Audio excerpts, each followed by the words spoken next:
Halo teman-teman, ditinjau dari segi display maupun cara pelayanan dalam penjualan, toko itu dibagi menjadi dua.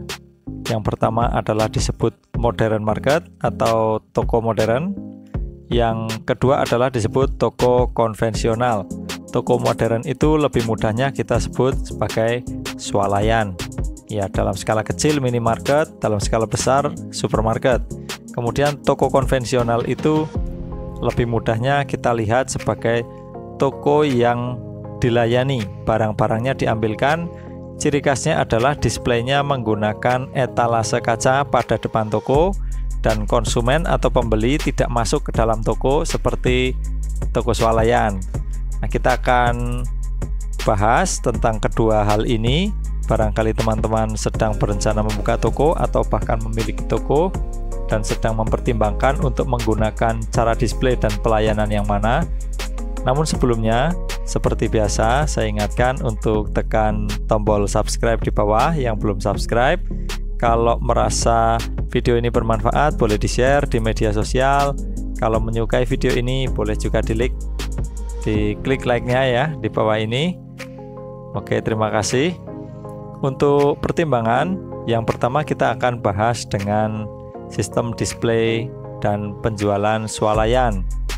Yang pertama, keunggulannya dulu teman-teman. Keunggulan model swalayan ini yang pertama adalah tampilannya jelas modern ya, kekinian gitu. Dan biasanya lebih menarik karena tokonya umumnya lebih terang.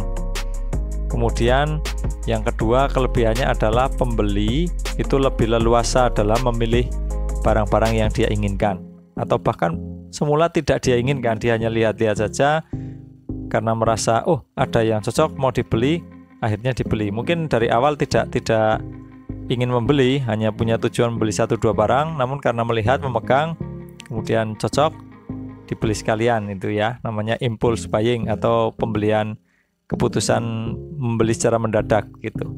Nah, itu juga konsep seperti itu dapat meningkatkan potensi penjualan jadinya. Nah, itu menjadi keunggulan juga.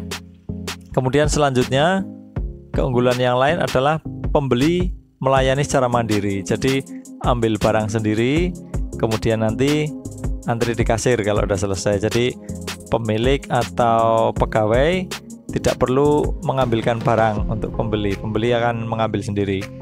Kemudian kelebihan berikutnya adalah tenaga kerja yang dibutuhkan hanya sedikit ya, karena tadi para pembeli mengambil sendiri ya barang-barangnya. Jadi ya pegawai hanya ada di kasir, kemudian 1 orang di kasir, misalnya kasirnya 1 tuh, kemudian 1 orang lagi sebagai helper. Kalau kita sering belanja di minimarket biasanya isinya hanya 2 orang itu ya, tapi kalau supermarket biasanya jumlahnya lebih banyak. Nah, tetapi konsep swalayan ini juga memiliki kekurangan tentu saja ya, semua ada kelebihan dan kekurangannya ya. Nah, apa saja kekurangannya? Yang pertama itu jelas butuh tempat yang luas teman-teman. Karena apa? Karena ya semua pembeli harus masuk ke toko. Mereka semua kan datang, memilih, melihat, memegang, artinya mereka harus masuk ke dalam toko semua. Kita membutuhkan tempat yang luas, itu kekurangan yang pertama. Kemudian berikutnya, yang menjadi kelemahan dalam sistem ini adalah rentan terjadi kecurangan teman-teman. Kecurangan dari konsumen ya, dari oknum lah, oknum konsumen gitu, atau oknum pembeli. Biasanya berupa pencurian atau mengutil. Mengutil itu ambil sedikit ya, kalau banyak namanya apa? Nah, ambil masukin kantong. Misalnya ambil 10 bayar 2, yang 8 ada di kantong, itu ya pencurian. Kemudian juga kadang ada pembeli yang tangannya gatal pengen buka-buka kemasan, itu juga bisa merugikan kita ya. Dibuka nggak jadi dibeli ya, nggak izin lagi. Itu juga jadi kekurangan atau kelemahan yang umum terjadi dalam konsep swalayan. Nah, kemudian yang berikutnya adalah butuh biaya atau investasi yang banyak. Itu untuk banyak hal, terutama untuk peralatan, karena yang pekerjaan nanti sistem, jadi kita harus investasi banyak uang di sistem. Misalnya seperti rak pajang seperti di belakang saya ini nih, contoh rak gondola namanya, rak pajang di swalayan biasanya seperti itu. Walaupun saya tidak menerapkan konsep swalayan, dulu kepingin, makanya beli rak seperti ini, tapi saya memutuskan akhirnya untuk membuka toko dalam konsep konvensional aja. Nah, ini contohnya seperti ini. Kemudian biaya yang lain butuh untuk penerangan, tempatnya luas kan, berarti harus ada titik-titik lampu yang banyak juga supaya tokonya jadi terang. Kemudian kasir, di kasir itu pasti butuh komputer, printer, kemudian detektor uang itu untuk membedakan palsu dan tidaknya. Kemudian meja kasirnya juga khusus, kalau swalayan itu juga harganya tidak murah. Belum lagi nanti kalau swalayannya ini dengan AC, dilengkapi AC juga butuh biaya lagi. Kemudian otomatis kalau dipasang AC, pintunya depan harus kaca full tertutup ya, itu juga biaya lagi, dan otomatis biaya listrik juga, operasional listrik ya sangat tinggi ya, itu salah satunya kelemahannya. Kemudian kita beralih kalau ke toko konvensional bagaimana. Nah, itu kemarin saya akhirnya memutuskan membuka dengan sistem konvensional ya. Toko konvensional ini ya terlihat cukup tidak terlalu modern lah gitu ya, udah agak ketinggalan zaman secara tampilan, tapi juga punya kelebihan teman-teman. Toko dengan model etalase berjejer, etalase kaca seperti ini. Yang pertama itu barangnya relatif selalu tertata rapi. Kenapa? Karena konsumen nggak ngambil sendiri, jadi selalu tertata rapi dan juga tidak berdebu karena dia ada dalam lemari kaca, ada dalam etalase. Kemudian kelebihan berikutnya yang kedua, ini tokonya tidak harus luas lah. Kalau tadi swalayan itu konsumennya pada masuk semua, jadi butuh tempat yang lega, yang luas. Nah, kalau toko konvensional ini cukup dengan tempat seberapapun gitu ya, tidak perlu sangat luas karena pembeli tidak usah masuk ke toko, pembeli di depan dihalangi dengan etalase, sekaligus etalasenya sebagai display kayak gitu. Nah, kemudian kelebihan yang lain yang saya lihat adalah transaksinya jadi lebih cepat teman-teman, karena pembeli tidak berlama-lama dalam toko. Kalau di swalayan itu pembeli jalan-jalan, milih-milih, itu kan lama sekali ya, ada banyak orang di dalam toko, lamanya jalan-jalannya gitu.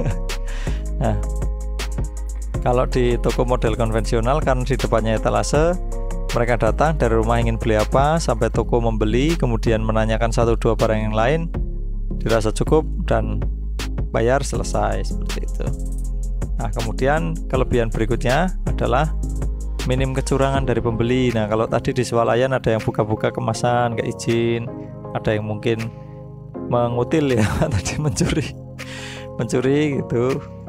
Nah, kalau yang di model toko konvensional agak minim resikonya ya, jadi agak susah karena barang-barangnya di dalam etalase dan selalu ditunggui oleh pegawai maupun pemilik, jadi minim sekali kecurangan seperti itu.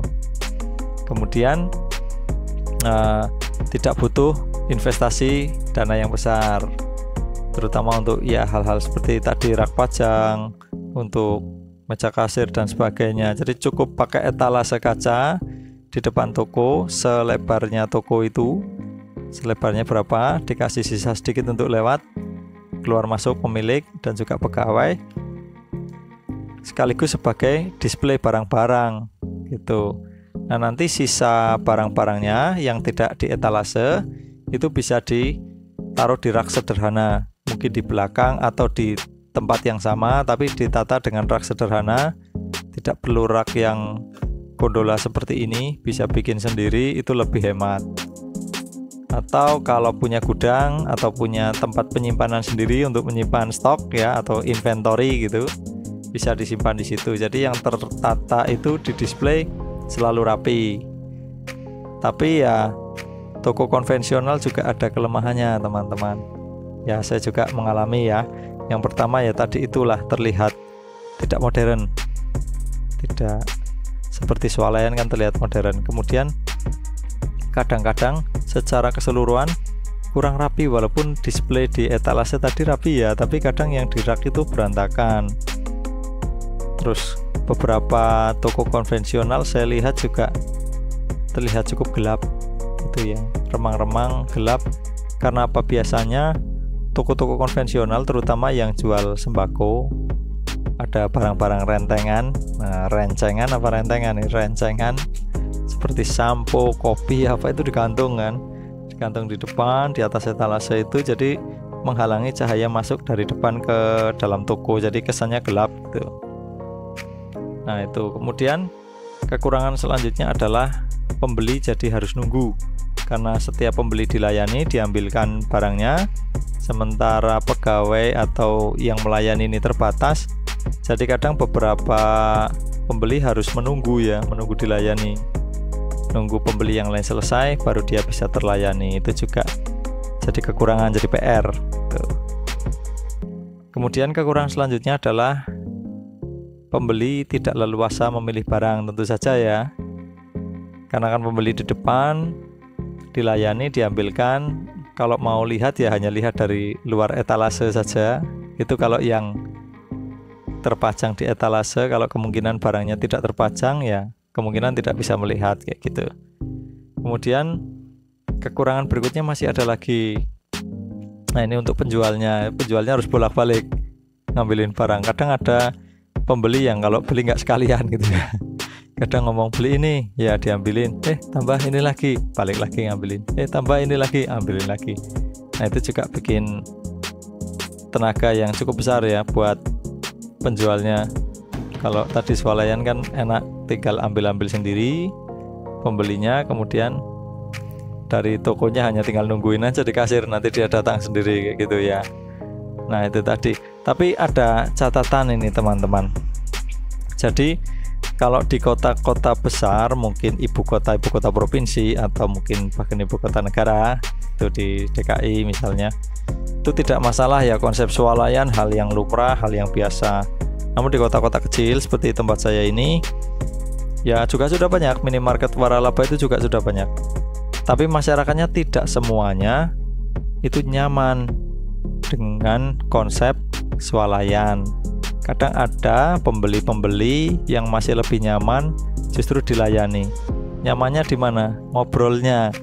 Itu kalau di swalayan minim ngobrol ya, minim interaksi dengan pemilik tokonya atau pegawai tokonya. Tapi kalau di toko konvensional biasanya mereka dilayani penjualannya, sekaligus ngobrol, sekaligus tanya-tanya, biasanya membutuhkan informasi tentang barang apa, produk apa, misal fungsinya atau variannya. Itu bertanya lebih leluasa atau lebih nyaman kalau di toko-toko yang konvensional, karena biasanya sudah saling mengenal kayak gitu. Nah terus kesimpulannya bagaimana antara konsep swalayan dengan konsep toko konvensional? Kalau kita punya tempat yang luas teman-teman, kemudian modal dananya juga cukup, itu konsep swalayan saya kira bisa jadi pilihan yang lebih baik. Tapi kalau tempat kita relatif sempit, kemudian modalnya juga terbatas, kita memulai dari modal kecil, itu lebih baik kita mengambil konsep dengan toko konvensional agar semua ruangan yang ada yang kita miliki bisa seluruhnya dimaksimalkan untuk mengisi barang dagangan tanpa harus menyisakan space atau ruang untuk berlalu lalang konsumen karena tempatnya memang sempit. Nah kebetulan di tempat saya sendiri ini sempit sekali. Ukurannya hanya 3,5 meter bangunannya, lebarnya, kemudian ke dalamnya ini hanya 5 meter, jadi tidak memungkinkan kalau untuk dibikin konsep swalayan. Jadi saya buat konsep konvensional saja. Nah catatannya ini untuk toko konvensional, kalau yang seperti saya yang lokasinya atau tempatnya ini kecil, itu paling tidak ditata saja dengan rapi, paling tidak seperti itu, ditata rapi. Kemudian ada satu kata kunci ini, konsepnya adalah RBT, rapi, bersih, terang. Itu intinya. Kalau toko konvensional setidaknya seperti itu, kita tata barang dengan rapi, kita bersihkan tokonya setiap pagi kalau mau buka, jadi tampilan barang-barang bersih, tempatnya juga bersih. Kemudian jangan lupa harus terang, jadi jangan gelap, jangan remang-remang dari depan. Gitu teman-teman, sharing dari saya. Terima kasih.